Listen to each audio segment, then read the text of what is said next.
नमस्कार। शब्द विन्यास 666 के नए और पुराने सदस्यों का स्वागत है। कहानियों की इस श्रृंखला में हम आज जिस कहानी का दूसरा और अंतिम अंक सुनने जा रहे हैं उसका नाम है प्रेम की होली, जिसके लेखक हैं उपन्यास सम्राट प्रेमचंद जी। तो आज का अंक सुनना प्रारंभ करें। मैकू ने सिर उठाया तो द्वार पर गरीब सिंह चला आ रहा था। राम राम हुआ। मैकू ने पूछा, कहाँ गरीब सिंह, पानी तो पीते जाओ। गरीब आकर एक माची पर बैठ गया। उसका चेहरा उतरा हुआ था, कुछ वह बीमार सा जान पड़ता था। मैकू ने कहा, कुछ बीमार थे क्या? गरीब, नहीं तो दादा। मैकू, कुछ मुंह उतरा हुआ है, क्या सूद ब्याज की चिंता में पड़ गए?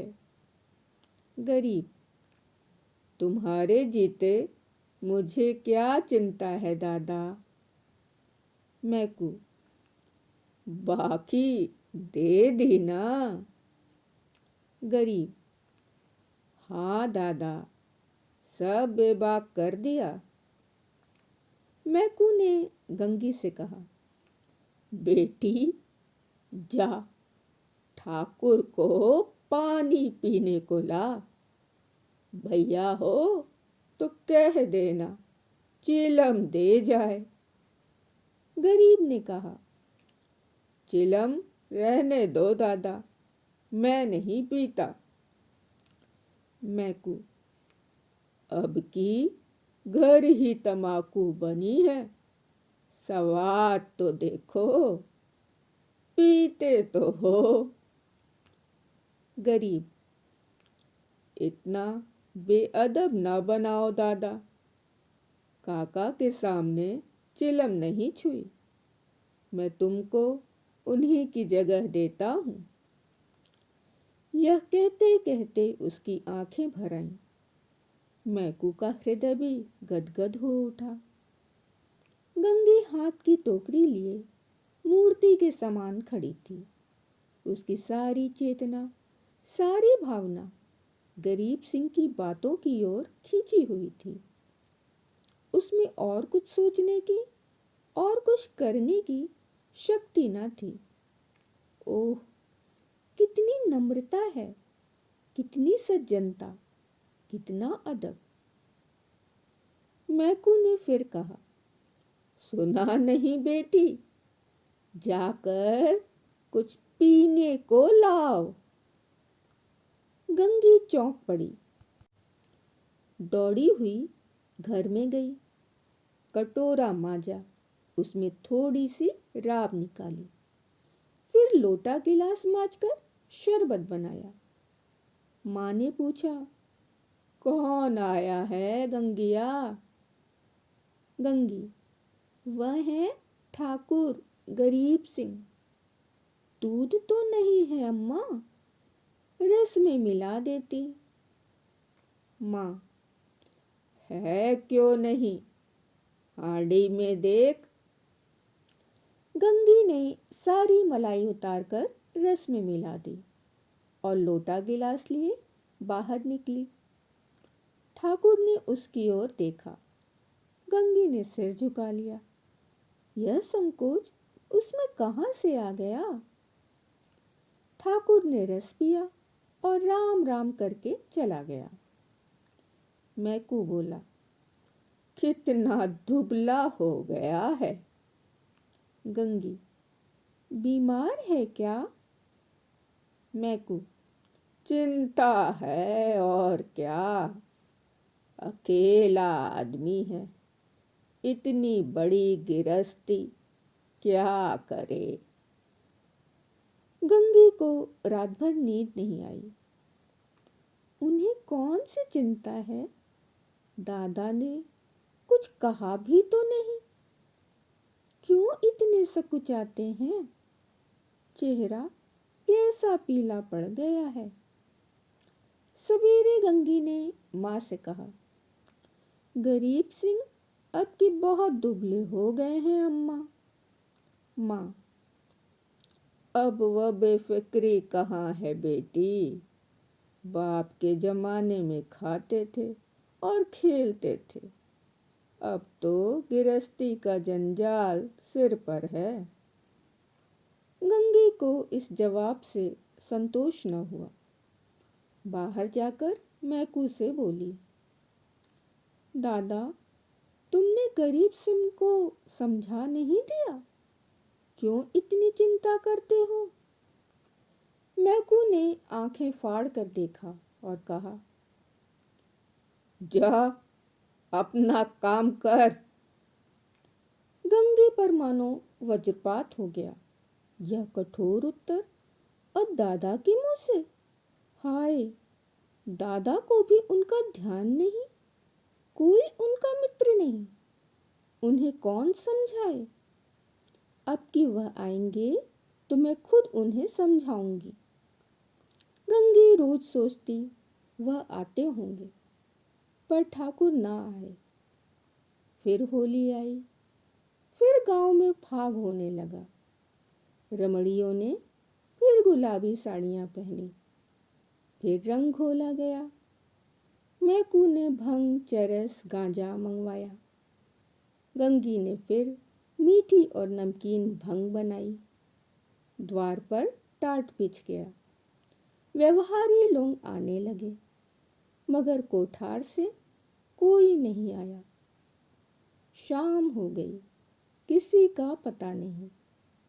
गंगी बेकरार थी, कभी भीतर जाती, कभी बाहर आती। भाई से पूछती, क्या कोठार वाले नहीं आए? भाई कहता, नहीं। दादा से पूछती, भंग तो नहीं बची, कोठार वाले आवेंगे तो क्या पिएंगे? दादा कहते, अब क्या रात को आवेंगे, सामने तो गांव है, आते होते तो दिखाई देते। रात हो गई, पर गंगी को अभी तक आशा लगी हुई थी। वह मंदिर के ऊपर चढ़ गई और कोठार की ओर निगाह दौड़ाई। कोई न आता था। सहसा उसे उसी सिवान की ओर आग दहकती हुई दिखाई दी। देखते देखते ज्वाला प्रचंड हो गई। यह क्या, वहां आज होली जल रही है? होली तो कल जल गई। कौन जाने वहां पंडितों ने आज की होली जलाने की शायद बताई हो, तभी वे लोग आज नहीं आए, कल आएंगे। उसने घर आकर मैकू से कहा, दादा, कोठार में तो आज होली जली है। मैकू, दुत पगली, होली सब जगह कल जल गई। गंगी, तुम मानते नहीं हो, मैं मंदिर पर से देख आई हूँ, होली जल रही है। ना पतियाते हो तो चलो, मैं दिखा दूँ। मैकू, अच्छा, चल देखूं। मैकू ने गंगी के साथ मंदिर की छत पर आकर देखा। 1 मिनट तक देखते रहे, फिर बिना कुछ बोले नीचे उतर आए। गंगी ने कहा, है होली की नहीं, तुम ना मानते थे? मैकू, होली नहीं है पगली, चिता है, कोई मर गया है, तभी आज कोठार वाले नहीं आए। गंगी का कलेजा धक से हो गया। इतने में किसी ने नीचे से पुकारा, मैकू महतो, कोठार के गरीब सिंह गुजर गए। मैकू नीचे चले गए, पर गंगी वहीं स्तंभित खड़ी रही। कुछ खबर ना रही। मैं कौन हूँ, कहाँ हूँ। मालूम हुआ जैसे गरीब सिंह उस सुदूर चिता से निकलकर उसकी ओर देख रहा है। वही दृष्टि थी, वही चेहरा। क्या उसे वह भूल सकती थी? उस दिवस से फिर कभी होली देखने नहीं गई। होली हर साल आती थी, हर साल उसी तरह भंग बनती थी, हर साल उसी तरह फाग होता था, हर साल अबीर गुलाल उड़ती थी। पर गंगी के लिए होली सदा के लिए चली गई। इसी के साथ प्रेम की होली नामक कहानी का समापन होता है। आपको कहानी कैसी लगी हमें अवश्य बताएं। पसंद आने पर लाइक करें, चैनल को सब्सक्राइब कर लें, अपने मित्रों में शेयर करें और बेल आइकन को दबाना बिल्कुल ना भूलें। आज यहीं तक। धन्यवाद।